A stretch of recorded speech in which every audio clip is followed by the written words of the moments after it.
Fantastic. Great. Okay. Right. So as I was saying just before you joined, Loretta, we've basically got 2 more weeks worth of stuff to talk about. One of which is kind of planning campaigns and which we're doing this week, and various strategies and various techniques, not necessarily specifically about point technologies, but about generically how we look at building digital into our campaigns. And then next week we'll be talking about monitoring, management, control of campaigns, and how we actually use all of these things. And next week particularly is going to be particularly interesting because it is almost invariably the weakest element of all the assignments I read. I've just read 17 assignments over this weekend. I'm a little bit blurry. Forgive me for that. And the weakest part has always been the management control element, the task 3 elements. I'm doing the planning campaigns assignment at the moment, and that's definitely the bit that I've struggled on, is actually, monitoring it, because bluntly, if your firm doesn't really do that as much, then it's very difficult to then kind of write about it, because I mean, there is always the argument that if your company is not doing something, then it actually slightly makes your task here easier. It's like an interior decorator, and they go into a building and it's like fully just been redone, and it's absolutely immaculate. It's just like come out of World of Interiors. It's just perfection. And they, what can I can move that vase of flowers 3 inches. There you go, sorted, finished. It's not exactly much of a job for them. Whereas if they go into a tip, then they can say, oh, fantastic, we can knock walls down and move bathrooms and everything else. So in some ways it's slightly easier because you've got a clean slate there. The biggest issue that I have, and hopefully this will help you, Loretta, when you're doing your assignment now, and Sienna as well, when you're doing your assignment at the moment, is not to do just a shopping list. Too many times when I see assignments which got monitoring control elements in there, they say, oh, we will be using Google Analytics to measure web traffic, and we will be using constant contact mail to do this, and we will be using Google's AdWords control panel to manage these things. And essentially all it is a shopping list. And so we will do this, and we will do that, and we will do that. And that's the what we are going to do. What you need to be looking at is the why and the how you're actually going to generate those KPIs and monitor those KPIs through all of the different channels that you're using. So for example, if you've got a kind of classic ADA sales funnel or a race model or whatever you happen to have, you have, unaware to aware, aware to interested, interested to a desire, and desire to action. We said before that we can condense desire and action together sometimes, or completely and utterly split them and say action is something that our face-to-face account managers do, so you can fiddle with the model. But what you need to be looking at there is those transition points when you're flipping from one mode to the next. And those are places where you can essentially stick your thermometer into the plan to measure the health of the plan. So we say, okay, we've got this many people coming into our website. How many of those are then signing up to newsletters? How many of them are downloading white papers? How many of them are actually, doing something which we give a value to? And then you can create that KPI, because they've moved from aware to actually actively interested in us. And those transition points can be really, really good. If you define those transition points which are important to your customer journey, then define the KPIs related to those transitions, and then you can find the tools. What is the best tool for me to actually test the temperature at that particular point, and what's the best placed tool to test the temperature at that point? So you work at it from that route, rather than, okay, I'm doing web stuff, so I'm going to be using Google Analytics. Oh, I'm going to be doing it. So, which is technology leading the technology. What you should be doing is customer journey, KPIs, objectives, then driving the technology choices you make. Does that help? Yeah. Yeah, that's good. So, does that actually mean you're going to have to rewrite your assignments now? I'm terribly sorry about that, but I find that as a useful way of doing it, and it helps hugely. We're starting to do next week's session anyway. But okay, so what we're going to be talking about is building your plans and building your processes. And we spoke last week about how often, you know, the website is considered to be the kind of key thing that which everything else orbits around. So it's got such large weight to it that everything else orbits around it in terms of, you know, your social media, your emails, all those other things are there to kind of feed in all of the stuff into the plan, into the website.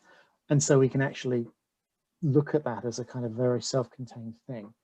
And often you can actually say, when you're doing a customer journey approach, where you're saying awareness, interest, desire, action, or race, or whatever you want to do, there can almost be a separate customer journey inside the website. So you have a customer journey which is of the meta stuff that you're doing, and then a kind of an internalized customer journey within the website. So, you know, the website has different areas and different calls to action and different pieces of information and different phases in your own journey. But that can be kind of internalized like a Russian doll inside the bigger one, which is all of the other stuff. And so, you know, websites are absolutely crucial. There's not a single business of any major note which doesn't have a website these days. And unfortunately, I've been around long enough to remember the old days of websites where you were actually looking at 640 by 480 as the screen size, and 256 colors was your maximum. And when we were actually able to put JPEG images into websites, that was kind of, you know, wow, that's cool. We can do that now. We can put pictures in websites. I was actually around when we started putting pictures in websites. That's how old I am. And also how much we've changed, you know, massively changed since then. So it is a crucial part. And within that kind of 7 Ps that we spoke about before, the website is you know, the process, the place. In some cases, it's actually part of the product. It's actually quite a lot of the Ps are actually, you know, within that website. And you need to, and physical evidence can also be incorporated into that website, you know, depending on the style of business and so forth. A lot of those Ps are, you know, really, really down into that website. And so, you know, website design is absolutely crucial. Do you actually have external designers, guys? My high horse. I shall get off my high horse and move on. Sorry. Yeah, we end up in that kind of situation. I think we all have that situation that suddenly everybody's a marketing expert when it comes to doing branding and websites and stuff like this. And we need to look at this kind of things like design familiarity. So, you know, where the login buttons are, where the contact us buttons are, where the security policy and the privacy policy is, where, you know, a logo in the top left-hand corner is always a link to the home page, and all of these kind of things that are now expected in websites, and how that works. And, you know, not having, you know, banner pages which load and then you're having to come back up again and do other stuff. Has anyone tried using the Independent on a phone or a tablet? The Independent website, independent.co.uk? Have you been there recently? Yeah. No, I don't think so. Do you find it awful? Yes. All of the pop-ups, all of this auto-playing videos. I hate that. I hate that when you go onto something and it's suddenly, you just can't, and you have to accept cookies and you have to do everything, and then videos are playing and you have no control of what's happening. Yeah, that happens a lot with, I get a lot of recipes online and it drives me up the wall.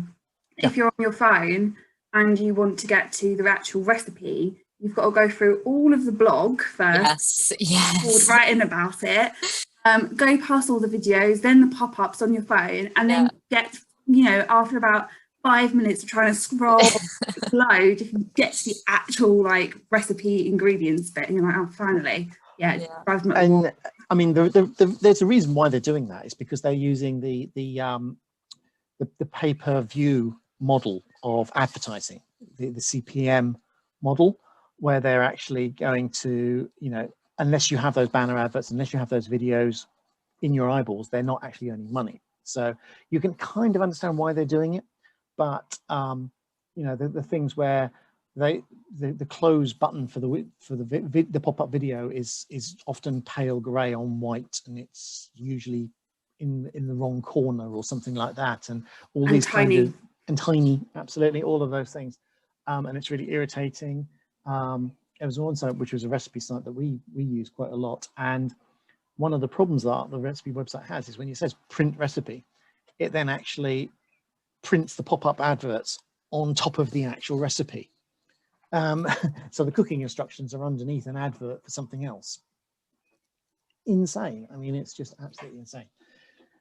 And, you know, when you talk about that stuff, you know, things like the Daily Mail and everything else, that's where they make their money. That's where all these BuzzFeed things come in. That's why they're making their money, because they want you to get all of the CPM views, so they can say, oh, someone's viewed this 50 times and someone's viewed this 500,000 times. I want my money for that 500,000 times of viewing, and stuff like this. So it's you know, that's why they're doing it. And you can understand if it's a free content, they need to make the money somehow, but they don't have to make the money in a way that annoys us. Because if it annoys us, we just don't go back there. We find somewhere else to get that stuff. So there's going to be this need for design familiarity, this need for cleanness, this need for structure, this need for, you know, having a clear brand on there. Boho have taken over the Debenhams brand online, and which I can't quite understand why, because I don't understand what they consider to be the value behind Debenhams. It doesn't, to me, seem to be a brand which has much in the way of online value, because Debenhams was basically selling, you know, perfumes from Estee Lauder and Chanel and places like that, clothes from a variety of other brands and labels. The Debenhams brand didn't actually have much, so I don't know what they're going to do with that and how they're going to brand that and how they're going to structure that, because to me it has very, very little value to it.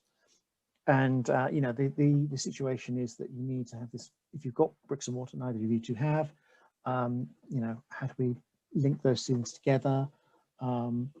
Colors as well is really important to think about. IT has always traditionally always had blue in it. IT websites always have blue in them. It's kind of like a law. I don't know where it comes from, but they all do. And it can be really irritating, because obviously when we have the things on our screens, all of the icons are blue, which is really, really annoying, because they're always too easy to mistake, because they're very small. So again, there's the kind of things we have to worry about now, because branding is all about you know, the real estate on our phones and on our tablets, and all of this comes down to the user experience, because the user experience is all about making it easy, and making it easy for the customer, not for us. And that's a really crucial thing. And we're talking about things like low friction and frictionless transactions. We spoke before about theatre websites being incredibly high friction, in terms of having to register, in terms of having to you know, find a unique password, and having time limits before your actual tickets get given back into the pool. You can understand why they do that, because they don't want to have, you know, people coming in and putting tickets in baskets and then, you know, having an empty theatre. But that's another thing where they've effectively built the system around convenience for them, rather than necessarily convenience for you as the customer. And this comes to all of our websites, that we have to think about in the customer's way. So we have to make it painless for the customer. We may have a really great way of structuring our content and structuring our data and structuring our site, and the partners may think it's the best thing since sliced bread. But if it doesn't meet the needs of the customer, then it's pointless, and it's actually can be counterproductive, because it can increase this friction. And friction is really, really important for optimizing the path, getting people to come through the path quickly, getting the momentum of the nodding heads, so that they go through to the yes, I'm going to buy this, or yes, I want someone to contact me, or yes, I want to do whatever it happens to be. If they're sort of going, what? How does this work? Huh? I can't see where that thing is on the screen. Is it over there? Oh, no, it's not there. I've got to go back. All of that is taking away that momentum of the purchase of the action of the desire or whatever it happens to be at the end. The back button is the easiest button to find on a web page. If a site is painful, if a site is awful to use, then it's a bad site. The other issue we have with our sites is that we spend months and months and months designing them. You know, we will go through loads and loads of meetings. We will know the site intimately. We will know, oh right, in order to buy one of those, I need to click there and then click the 3 dots and then click option 4, and that's where it is. That's the price. I know where it is now because I've done this for the last 4 months, day in, day out. Our customers are only seeing it for the first time. Have I spoken about AWS's website to you guys? No? No, I don't think so. No, sorry, it was another group of people. AWS, Amazon Web Services. And to be fair, Google, the same, and Microsoft Azure, which are all cloud-based web services, all the same. So they're all equally bad. And their user experience is just absolutely appalling.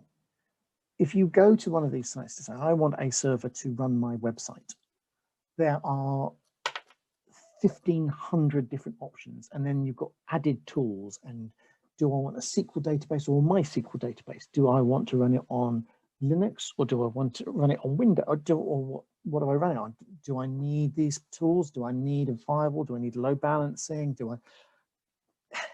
There's just stuff everywhere. And all of the tools have been named in kind of funky ways by the Amazon engineers who built the tool in the first place. And what was one of the tools? Samba and stuff like this. There was a tool. What does that do? It's not a dance. What are you talking about? And it's just an absolute pain. If you're an Amazon expert, if you've been through the certification to be an Amazon expert, then yeah, you'll probably find this stuff. It'll still be a pain in the backside. But, you know, they don't make it easy. And they're successful almost despite themselves rather than because they're making it easy for people to use their services. It's a bit like, you know, you've all seen pictures of kind of like Boeing 747 cockpits with like 3 billion dials all over the place and you know, buttons here and switches up here and switches down there and switches behind the seat and all this kind of stuff. It's a complete ergonomic mess. And then you look at some of the more modern planes like the Airbus and stuff like that, and it's basically 4 TV screens and some big buttons like engine 1, engine 2 and stuff like this. And ergonomically, it's much easier to use. And, you know, a lot of the time when we're building websites, we kind of build them for our convenience and how we want them to work. And because we know how it works, we always know that the button's over there and that button's over there and so forth. And it can be really, really difficult to kind of get into that ergonomic environment and making sure it is easy and painless and simple for somebody who's not used to our stuff, not used to our terminology. Certainly TLAs should be avoided on websites if at all possible, because we know the TLAs, we know what the TLAs mean. Other people don't know what the TLAs mean. We don't want to have to put our jargon in there. Avoid jargon wherever possible until you're getting really deep into the website where you're getting to the technical people. And all of these kind of things are coming in. So you really need to kind of look at that stuff. And I mean, we currently use Ocado for our weekly shop. And it's a bit of a pain because Ocado's just been taken over by Marks and Spencer. So a lot of things we used to buy from Waitrose, which we could buy through Ocado, we can't get through Ocado anymore. This is a really first world problem, isn't it? I know this is a first world problem. I'm sorry about this. The reason why we're sticking with Ocado is because the Waitrose website and app are just awful. And I don't know whether they're awful in an absolute sense or whether they're awful in a sense that they are different from Ocado, but they're awful. And we need to accept this and we need to reflect this when we're doing our websites and when we're building these things and transactions, because it's just important for us to understand this stuff. So getting into this, theatres versus Amazon, this is, you know, theatres, very high friction, very difficult, pains in the backsides to do it. Amazon, it's very easy to get stuff. But back in week one or two when we're talking about Amazon. If you know what you want, you know the brand, if you know the book title, you know the thing you want, Amazon is dead easy to buy stuff from. If you're not sure, then it can be a nightmare. Oh, I fancy a couple of books for my holiday. Well, maybe you're doing holidays this summer. You can't find them on Amazon. It's just not practically possible to do that. So we go to Waterstones because we can pick up something from the table. That looks interesting. Flick a few pages. Yeah, I'll pick that up. Oh, 3 for 2. Right, I get another couple of books. Sorted. I've now bought 3 books for £12 rather than 1 book for £5. So Waterstones are doing good out of that. So we really need to consider these kind of models and look at best practice in your industry and outside of your industry. This is really crucial when you're looking at best practice here. It's not just to look at what is my major competitor doing. It's also looking at what are other people doing in other industries that is cool, that could actually be useful for me. That's handy. How could I use that kind of tool to help me? Rather than just saying, what is my major competitor doing? I must exactly mirror my major competitor. And the other great thing about this best practice thing is that it generates this gap analysis where you say, this is where we are, and this is where best practice is. There's a gap, and that gap then generates your plan. Because the plan is to fill the gap and go beyond it. So, it makes it a lot easier. And Loretta, when you're saying that, oh, we don't do a great deal, that makes it so much easier because the gap is for you, it's huge. And anything to start filling in that gap is a bonus.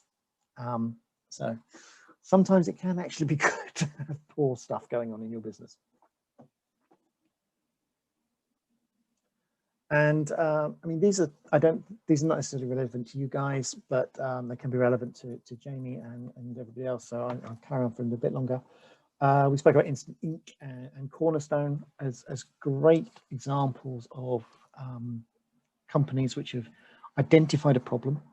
Businesses, we all, as businesses, are problem-solving entities. We take away people's problems in exchange for cash. And these two take away problems, both of which are related to my general incompetence as a man. There you go. I incompetently never buy ink until I've run out and I've got pages which don't print. And I'm incompetently running out of razor blades until they're blunt and I'm cutting myself to shreds using them. Or actually, at the present time, mainly my razor blades are running out because my wife and my daughter steal them. But that's another story. Anyway, so this could be a really interesting business model for a lot of organizations to Can't hear you. Can you not hear me? Oh, is that better? Hang on, I can hear you. Okay, is that better? I mean, I can still hear you. Yeah, Loretta, can you hear me? I don't know if it's just me. I think it might just be you, Loretta. Yeah. Sienna can hear me, yes? Sienna can hear me? I can hear you. No? Yeah. Can you hear Sienna? It's just me then. Loretta, can you hear me? I can hear you, yes. Oh, what's going on with my sound? Hang on. Let's try. Disconnect and reconnect. What's going on? Make sure. Hello. 1, 2, 3. Still talking a little bit here now. I'm still talking. No. No, you can't hear a thing. No. Turn off, and then reconnect. Put it in the chat to try and. Absolutely, yeah. Sorry, I've got it on the small screen right now. So. Absolutely. Yeah. Go on, chat. She said she'll try rejoining. Excellent. Okay.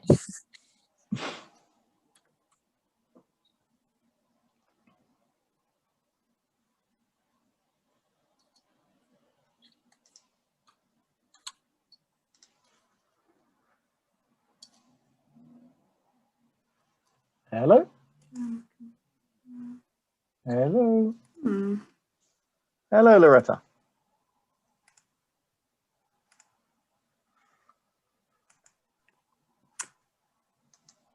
Can you hear me? I can hear you, yes. Yep. Yeah. Why isn't it working?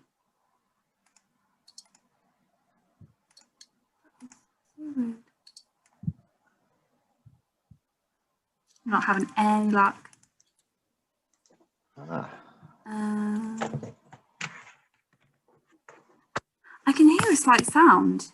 can you? It's not. Still can't hear us? So it should be working.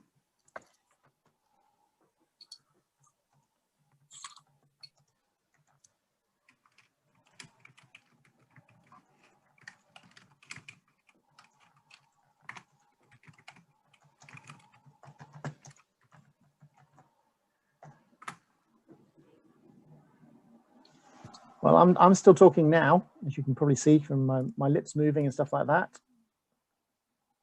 Hang on. No. I can still hear you occasionally, and I can hear clicking keyboards and things. Ruben, is that you? It is off.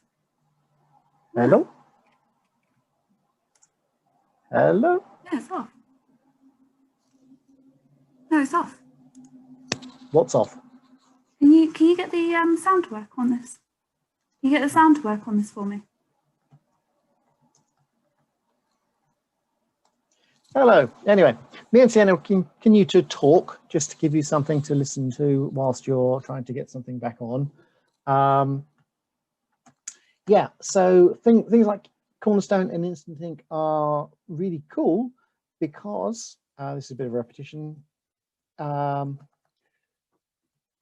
They take away the pain and they take away the need. They have to make an active decision to renew or an active decision to cancel, which could be great for a lot of businesses, particularly in consumables and so forth. One interesting client I had a long time ago was one of selling the high-vis tape that people stick over cables when they're sticking cables down to floors in theatres and on events and stuff like this. And my marketing solution to them was to say, okay, when it comes to the end of the tape, so you have the last 20 meters of tape, you actually have a little message printed on there with the QR code saying time to reorder, with a QR code to instantly reorder it, to add it to your basket and to get it sent to you, which is kind of a neat way of making sure that they buy your stuff rather than buying somebody else's stuff. I'm assuming, Lorenta, you still can't hear anything at all? No, I'm thinking I'm talking to a void there, but never mind. So anyway, I can still hear you. Don't worry. fantastic. That's good. Okay, right. Okay, so hopefully Loretta will be able to catch these bits anyway. One of the biggest interesting areas in terms of business to business is a lot about freemium services. You know, Sienna, I don't know if you've ever used things like Dropbox and stuff like this. Yeah. Yeah. And those are really interesting services. And Dropbox's business model is very much to kind of start you off with a small amount, or what you consider to be quite a large amount, but it's actually a very small amount of storage, and basically make it invaluable to your business. And Slack in itself does a very similar thing. Hey, can you hear me now, Loretta? I can. Excellent, fantastic. Yes, we're just talking about freemium and premium services now. And Slack in itself does a very similar thing in that the Slack channel that I have is limited to 10,000 messages, which doesn't sound a great deal, but which sounds a huge amount actually, but it's not a massive amount when they're in a very active channel. We're not a massively active channel on my marketing group, but you know, a fairly active channel can get through 10,000 messages very quickly. And then, oh yes, you know, before you lose all that stuff, you need to upgrade to the premium services. And it's a very much a kind of drug dealer type syndrome. And an advert for another company, which you've seen probably recently, is the QuickBooks ones and stuff like this, and Sage and stuff like this. You've seen these on TV adverts for these things, and you can get 30-day free trials for Sage and QuickBooks. Obviously, you know, 30 days of those is basically barely enough time to install all of your invoices in, and then you suddenly think, oh my God, unless I pay for this stuff, I'm going to lose all that stuff, and I'm still going to have to do my tax return at the end of the year without it. So that one is a very addictive one, and it's quite a nasty freemium service to go for. And of course, the other great thing about these things is it can actually reduce this fear, uncertainty, and doubt, the FUD, that is a barrier to service adoption. Because you say, well, it's free, you know, I can try it for a while, and if I don't like it, then, you know, fine, whatever, it doesn't really matter. So you have these kind of things, well, I'd like to try it, but I don't sure if it's going to work or not. Fantastic, have a 30-day free trial or have a limited service offering. One service I used for a while ago was a mileage tracking system, and on my phone I'd have a little tiny app, and it would track all my journeys. It would say, oh, right, you've driven from Duxford into the centre of Cambridge. And at the end of the week, it would say, here are all your journeys this week. And you would swipe right for work and swipe left for pleasure, or the other way around. I can't remember, it's a long time ago since I used it. And it would then build you a list of all of your trips with all your mileages done. So if you're doing mileage recording, or either for, you know, claim on expenses, or because it's a business, you know, if you're doing an Amazon delivery thing, you could then record all the mileage you've done for business in your car, claim it from Amazon, or claim it off your tax, or whatever it is. So those kind of services. And the freemium service said you can do 30 journeys a month, which is, of course, one a day. And so if you're doing more than one journey a day, then you have to go for the premium service in order to make it worth your while and stuff like this. So it's kind of really interesting to see how these kind of services can work. And we're seeing a lot in the cloud services market that we're working in the moment. People like Google are saying, hey, we'll give you, 5,000 euros of cloud credits for your research project. And of course, 5,000 euros of cloud services doesn't last very long if you're a major research project. And then suddenly, in order to keep your data running and keep your systems running, you start having to fork out quite large chunks of money to Google and stuff like that. So it's very, very this drug dealer syndrome. They like to call it the golden handcuffs scenario, but it let's be honest, between the three of us, it's basically the drug dealer system. So, but interesting. A friend of mine is her not a drug dealer, I hope. Not a drug dealer. No, he's launching a personal, like a fitness app. He's a personal trainer, so he's basically, it's meant to be like a personal trainer in your pocket. And she was saying that when they launch it, they're only going to do a 7-day free trial. And I was like, no, you have to do longer than that. You have to make people like want to use your app and not, only be able to work out whilst using the app. So all the 28 days, get people hooked. I said, basically. That's what I said. She was like, no, we're just doing 7 days. We'll lose too much money. I was like, you're making a huge mistake. Huge mistake. 28 days. Take 28 days. Tell them 28 days minimum. And one of the interesting things about things like the fitness apps. My wife's got an Apple Watch. Either of you got an Apple Watch? Yeah, I've got Garmin. Okay. Fitbit. Fitbit. I got given her old Fitbit, but she's got an Apple Watch, and it's got these activity rings, and you have to do 30 minutes of activity to close an activity ring, and you have to do a certain amount of steps and to close other rings and stuff like this. It's all very strange. But the interesting thing about that is it's a kind of a gamification of these fitness things. So you can level up, not in the Boris Johnson way, but in the actual moving up levels in games. And this gamification of stuff like that, fitness apps, Peloton is good for this. You're moving to the next stage, and stuff like this. Turning it into a game rather than a chore is great to hook people in, because people get hooked by that. But yeah, 28 days minimum. What are they going to lose? I mean, if someone tries it for 28 days, what's the cost of 21 extra days of free? 21 times 0 is 0. But if it means that people disappear off, then it's the same with things like YouTube Premium. Either of you tried YouTube Premium to get rid of all the ads? Right. It keeps asking me to get it though. I tried it for a free month, and it was really cool. It was absolutely brilliant. You didn't get any of the ads in the front. You certainly didn't get any of the mid-program ads, which when you're listening to music videos is kind of important, really, and stuff like that. So it was fantastic. And then they wanted $11.99 a month for it. 12, that's more than my Netflix subscription. I'm sorry, guys, that's just priced out of the marketplace. £3, £4, yeah, I'd have gone for. 12, no. So, you know, and there's this price thing in here as well, and I'm willing to take the pain of adverts to save myself £12. So, interesting stuff there. So basically, yeah, freemium services can be great, certainly in the business-to-business world. Really, really good business option here. Another way that another client I had, I'm breaking up here. I'm going to turn my video off. Is that okay? You can still hear me? Is that okay? I could see my video breaking up, so I'm going to turn myself off now. Was Cambridge University Press. And of course, they produced thousands and thousands of textbooks and stuff like this. And I said, well, okay, you know, put a couple of chapters online for free. People aren't going to download those and use those in their classrooms because it's literally only a couple of chapters of a 15-chapter book. It's largely worthless. But if it gets people to go, actually, this is good. There's some good exercises in here. There's some good content in here. This is going to be the right level for my students. Then they'll actually buy the book. It's no good just putting a review up and a half a page. You need a kind of a substantial, chunky bit to go in there to basically get people hooked.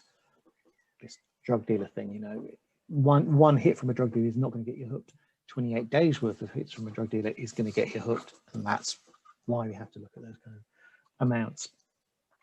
Best example of this in the business-to-business world is Canonical, who do Ubuntu.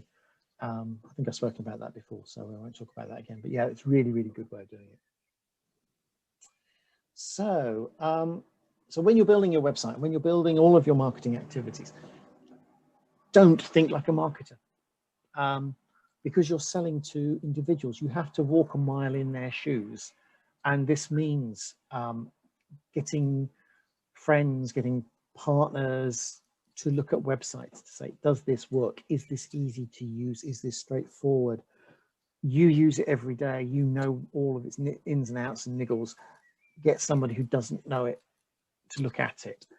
Does it help them find the stuff? Does it have this low friction? Does it actually address their needs rather than what you're wanting to sell? How does it solve their problems?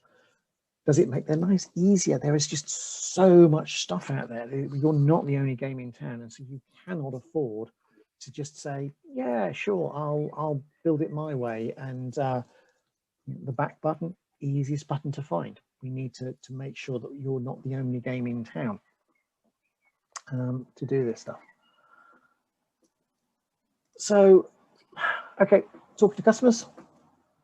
One of the key things that almost all organizations have at some point is getting new customers in, finding new customers. We can milk our existing customer base quite well, and that can be quite profitable. But at some point, we have to find new ones. It's very harder to find new ones. It's much more expensive.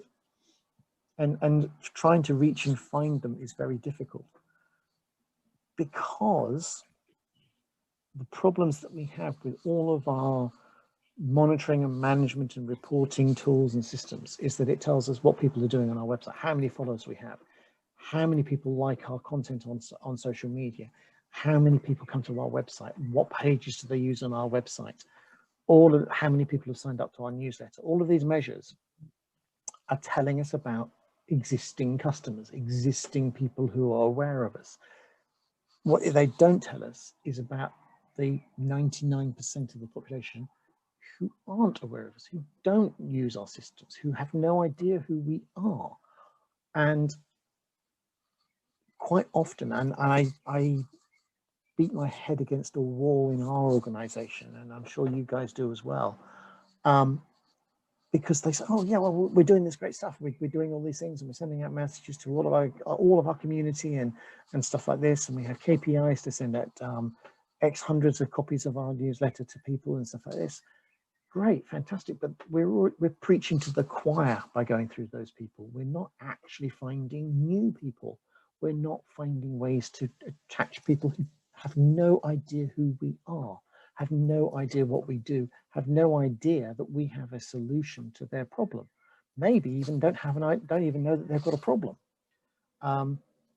So reaching those people is really, really difficult, and is the biggest challenge that we have, because virtually all companies have this problem that they are not addressing the whole market, and they look too much at their own data. All they're doing is selling to themselves. So it's really, really difficult. And of course, there's 3 different kinds of customers. 3 different kinds of non-customers, rather. So we have those ex-customers, people who've bought services from us once or twice and have gone away. And you know, sometimes it's actually easier to understand why they left in order to make it better for other people. Trying to call them back can be quite difficult, can be quite expensive. Insurance companies sometimes will say, yeah, sure, you've got a lower quote from person X, we'll match their lower quote. Other times they'll just say, actually, you're no longer profitable for us. We don't need you. We don't want you, because we don't make enough money out of you to make it worth our while, you being a customer anymore. We're not going to give you any specials because of that. One of the big issues that I have with a lot of organizations is people like the National Trust and English Heritage and so forth have special deals and special offers for new customers, 15 months, the price of 12 and stuff like this. And they don't reward loyalty. They kind of just rely on you carrying on going, and because you're on an annual renewal, so they'll keep your price the same or even increase your price without you really noticing it. And you can quickly become an ex-customer, and some people will kind of a bit like the Fulhams of the Premiership will bounce backwards and forwards in and out in order to get the special offers, the new deals and stuff like that. So it's really interesting to understand why people have left, because that can actually stop other people leaving and following them rather than necessarily capturing them themselves. Obviously, we have the unawares. Who the hell are you? Don't know you exist. Many of them will actually often not know that you have the solution to their problem. And this is the big problem we have with things like search engine optimization and pay-per-click advertising and stuff like that. Just making sure you're still here. You still here? Yeah. Yeah. Sorry, it's just that all my windows are just suddenly disappearing on this one screen. Good. The big problem with things like pay-per-click and search engine optimization and stuff like this is because if we think like with our business and not like our customers, we can be, if they don't realize what we do and why we're doing it and the problems, then they will never find us, because they're not going to search for our company name. They're not going to search for our product names. They're not going to search for something very specific and jargony within our industry. They're going to go into Google and say, how do I do this? How can I manage X? How can I save money on whatever? They're not going to say, where do I go to buy brand X? Because, frankly, that's not how you use Google anymore. So you need to, how do we reach these people? How do we get inside their heads? And it's really difficult to get inside their heads because we've no idea who they are. So, very, very difficult to get that don't know you exist customers. Certainly if you're doing a new product entry, we talked about service adoption product entry last week. If you're putting a new product into the marketplace, like Hotmail or like Dropbox or like Moonpig, let's go for something like Moonpig. How do you advertise to that group? How do you let people know that this stuff exists and it is available? Moonpig had to spend millions, literally millions, on their marketing to get people to know who the hell they were, because no one realized that they had this problem, that the cards they could find in Clinton cards weren't good enough or whatever. you think TV ads can be quite a good solution? They can be for that mass market, but it is staggeringly expensive. Yeah, of course. And this is sometimes where offline marketing can come in quite well. You know, we spoke way back about, you know, the big posters and stuff like that on tube stations for books and for films and stuff like this, where you kind of like, oh, I didn't know that X had written a new book or something like that. Clive Custer had written a new book, or whoever it happened to be has written a new book, or John Le Carrier's got a new book out coming soon, posthumously, obviously. So those big posters there are that awareness raising stuff. That is massively expensive. And in the business to business world, this is where, you know, events and these exhibitions and booths are necessary for this awareness raising, perhaps, because you know you've got a self-selected group of people there because they're in that industry, they're in that sector, they're going to this place, they're in a information absorbing mode, and that can actually be quite practical and quite profitable to still do that in certain ways and certain means. You know, and the whole things like networking events. Cambridge Marketing College, for example, it sponsors the marketing meetups in Cambridge, where a variety of marketing people from around Cambridge area all get together. And we used to get together physically and drink beer, funded by Kieran and Marketing College and a few other people, and you know, sharing information, doing all that networking. And hopefully Marketing College, you've got a few people thinking, oh yeah, actually I need to update my skills or something like that. And it doesn't take many students like yourselves taking on study in order to justify, you know, a couple of crates of beer. So, you know, all these kind of things can come into play. Other people, they know and dislike customers. I, for example, I've stopped buying Esso petrol for the last 25 years because they were massive climate change deniers, and I made an absolute decision never to buy Esso fuel unless I'm running on fumes, and the Esso garage is the only garage near me, and thankfully that doesn't usually apply. So, you know, but there are people who have been customers and have said, actually, no, I'm not going to be your customer ever again. I'm not going to work for those. I'm not going to buy from those people because I don't like them or whatever. Why are they not liking you? Why do they want to avoid you? You know, if you're looking at a brand reputation issues and stuff like this, then, you know, can you help in that area there? But the key things we need to think about in this area is how we reach out to those people. And we've talked about, you know, SEO and pay-per-click.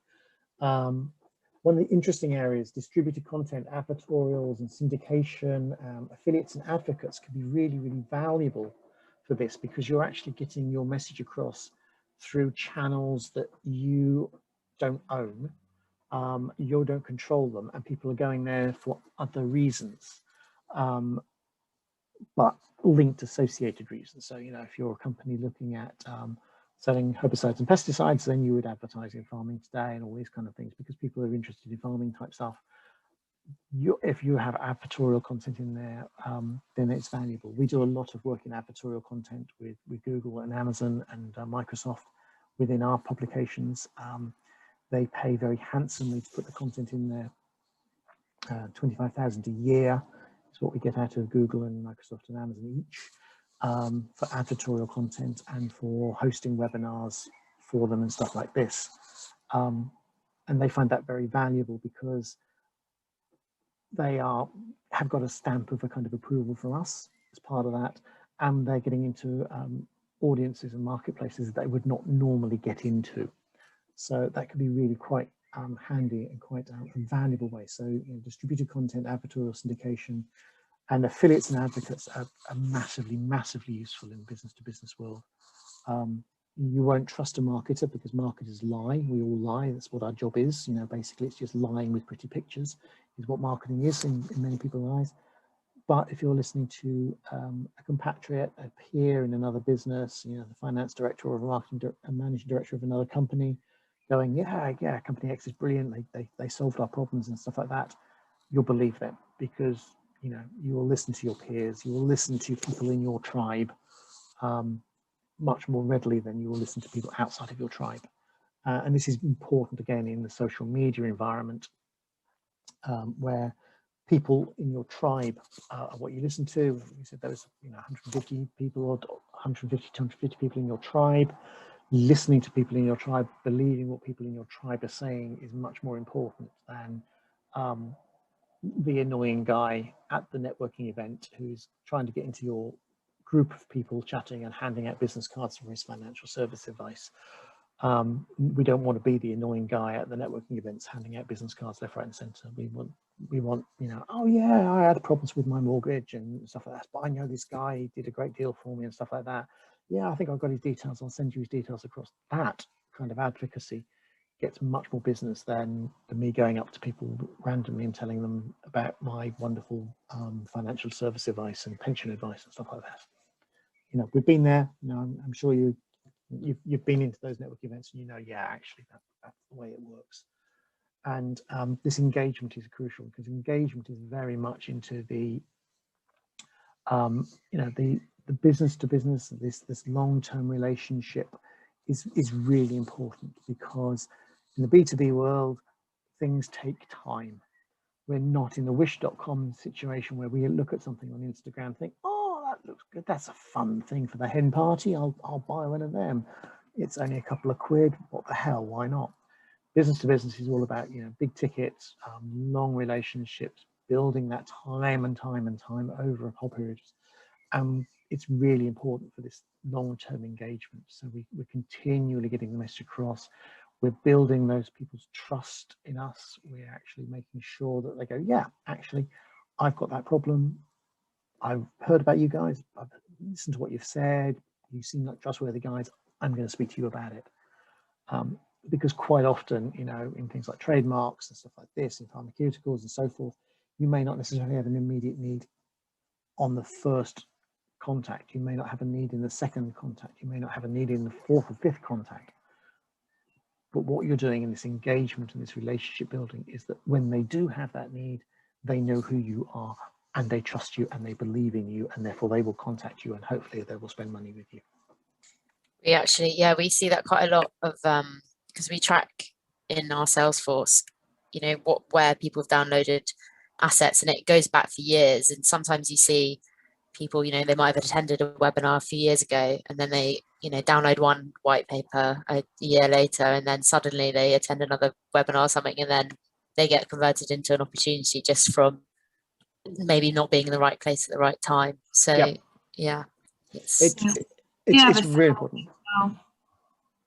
Where we'll keep track of people that have been to webinars, or even just looked at the website and read blogs. So yeah, it's quite handy. Yeah, absolutely, because and this is something that you need to look at in terms of when you're looking at your theme for your pieces and looking at the relationships you're building. You need to say these are lengthy processes. This is taking time. We need to look at how we manage that relationship and how we track that relationship over a period of time, because that can be equally difficult to do, because it is a cyclical process. And this really kind of brings the whole plan together in some pretty boomerangs. I've just realized they look like boomerangs. They weren't designed to be boomerangs, I can assure you, but that's what they look like. What we need to start off with is we need to identify the goals. What is the point of what we're doing? What is the point of our marketing plan? And that can be, increasing new customers, retaining customers, reducing churn, increasing value from existing customers, launching new products, whatever that goal happens to be. We need to understand the goal first. And then we need to understand a lot about that audience, who the people are, who are the decision makers. Again, in B2B world, you may have different gatekeepers at different points in that process. So you may actually have to go through the customer journey multiple times with multiple gatekeepers. And all of this comes to this kind of right audience, with the right message, at the right time, with the right channel. and the channel is the last thing that we need to think about. So that then delivers this strategy. So we're saying, okay, what is the message we're getting to these, want to get to these guys? What do we want them to do? How, and then what is the best way to do it? So until you know who you're talking to, what you're talking to them about, and what your goals are, that is the only time you start thinking about channels and marketing messages and using which particular things, and whether we're using mail or social media or, you know, videos or whatever it happens to be. It's the last thing on our minds. It should be the technologies and the techniques and all those kind of stuff, because we need to get the other answers first. And this is a cyclical process. We understand, you know, who we're reaching and how we're going to act to them, with what messages we're going to give them, what things we're going to ask them to do, and hopefully they're going to convert, and we can then long-term engage to increase our ability to work with them and manage them in the future. And in the center of all of this is this analysis, this analytical approach to understand, you know, these transitions here between the reach and the act and the convert and the engage, or awareness, interest, desire, action, if you wish to go that way. How do we identify when people are moving from one to the other? And the shape of this is deliberate, because certainly in the business to business world, there will be different levels of transition and different goals happening, so at different points here. So it's not just a one thing. In the business to consumer world, where we're talking about, you know, buying fast moving consumer goods, we're buying food, we're buying pizza, whatever, often there is a one shot. That is the thing I want people to do to get from there to there. I want to get from there to there, and that is the thing I'm doing, and that is the thing I'm measuring. In the business to business world, you will often see a range of things happening at different times with different people at different parts of the journey. So it's not necessarily a binary on-off switch from one to the other. There's this shading between the pieces. And our analysis of tracking that is absolutely crucial. And next week we will talk about that. We will actually discuss how we analyze this stuff, how we track it, how we monitor it, and how we manage it. Has that been useful? Yeah, that's been really helpful. I think I need to go and edit my draft for my planning campaigns. Yeah, modules. So might go do that. Okay, that's cool. Well, I hope it's been useful to you both. Thank you both for turning up. It's been really good. Really nice seeing you for a bit. And I'm afraid we have to turn on the videos, but never mind. The video will go up later, so you'll have it later in the Slack group alongside the slides and everything else. So as ever, if you have any questions, just ask. If there's anything you want to ask me which you don't want to be recorded and videoed and held against you, email me, contact me through Slack, whatever, and I'll happily do things, you know, privately between. So if you don't want to share the data and information with other companies, that's absolutely fine. Perfectly understand that. And emails and DMs are perfectly fine. So don't be backward in coming forward if you have anything you need. Thank okay, you. Thanks guys. It's been really good. Take care. You. Thanks then. See you next week. See you. Bye.